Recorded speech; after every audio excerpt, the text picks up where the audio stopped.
Yeah, shalom, brothers and sisters. This week is about this Torah portion is on Tzaw, and basically the portion just deals with the priests had to do their initiation, and it said for 7 days once they became priests or the Kohanim, they had to stay in the tabernacle for 7 days. They couldn't pollute themselves or defile themselves, so they had to stay there for 7 days after the ritual they had to undergo. But what stood out in this week portion was the simple fact that for 7 days they couldn't be around no one, and the simple fact that they was becoming a Kohen or a priest, they had to keep themselves from being defiled, ritualistically unclean. And this is the lesson for this week: is that when you become something and you climb higher, or when there's a calling that you have, or when you're trying to better yourself, you're going to have to separate yourself sometimes from people. And people are not going to like the fact that you're changing, or you're doing things where they're not the beneficiary of it. But this is what I always say to people, is don't let go of people, outgrow people. You see, you got to get to a point in your life where you outgrow them. Because even a snake outgrows its skin. A caterpillar don't stay there forever. A caterpillar becomes a butterfly. See, everything has an expiration date. The question you need to ask yourself is, what is yours? Because everyone is not going to like your change. I know a female who told me this. She said, she was in the streets doing worldly things, sleeping with guys, drinking, going to the bars, the clubs. Then she met this guy. She said he was a Jehovah's Witness. She said she got serious with him and she changed her life.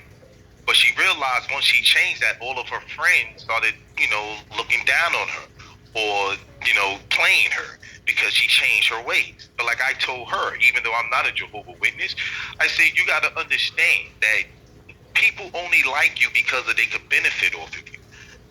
When they want to go to the clubs and you tell them no, when you now changing the way you dress, it now put a spotlight on them. Now they begin to think, oh, are you better? These are the things that people do when you change. But you have to surround yourself with people who wants what's best for you. And sometimes you do have to just outgrow people. This is the same story that I've been telling women for years. If you're a baby mama, you want to stay the baby mama. That's not, you got to surround yourself with wives. You can't surround yourself with people that's in the same situation as you, because there's no growth. There's always going to be the crab in the bucket syndrome. And I always ask people, I just had a talk just last week with a female. I said, the reason why you're a baby mama, I said, look at all of your friends. They all what? She said, baby mama, none of them got rings on their fingers. And the one in their group that did get a ring on their finger stopped dealing with them that much. She couldn't hang out as much. They started dissing her. Like she said, I got to cook for my husband. I got to prepare food for the kids. I have to do things. They didn't have that responsibility, but she did. And this is what I say. Sometimes you just have to outgrow people. It was all right for me to be around you when I was in this form of mindset, but I'm not that no more. I have to outgrow you.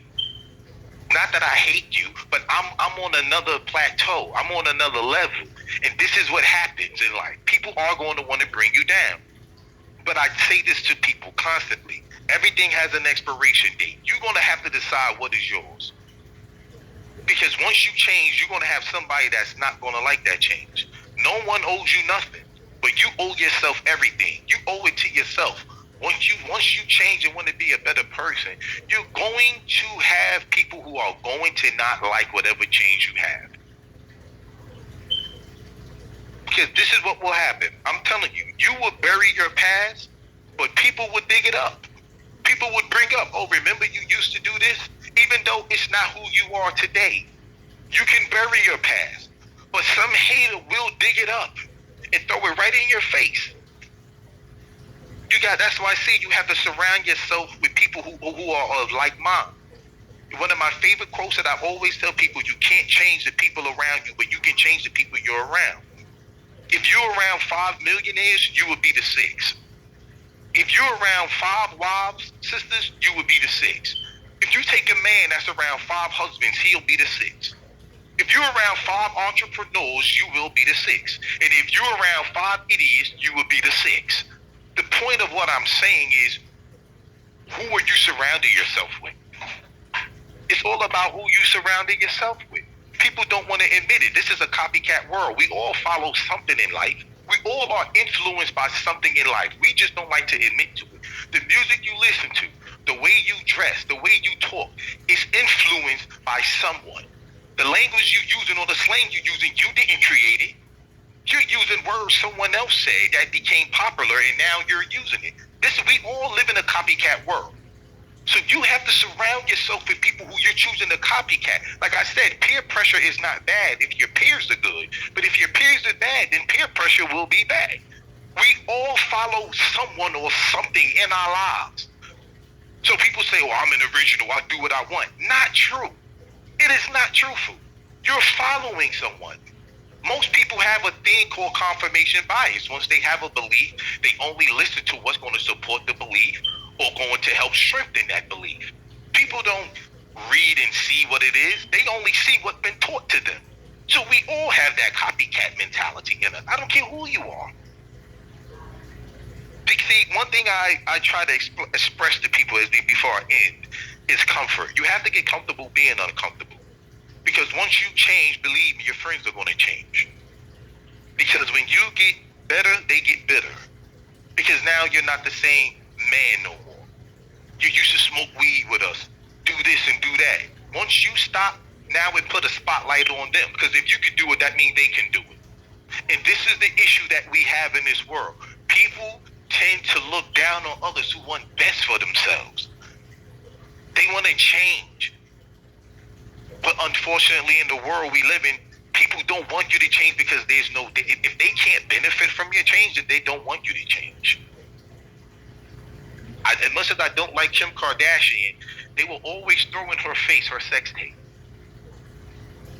Like I said before, you can bury your past, but somebody will always dig it up. And take a good look at this week in the Torah, as it always says. It tells us that.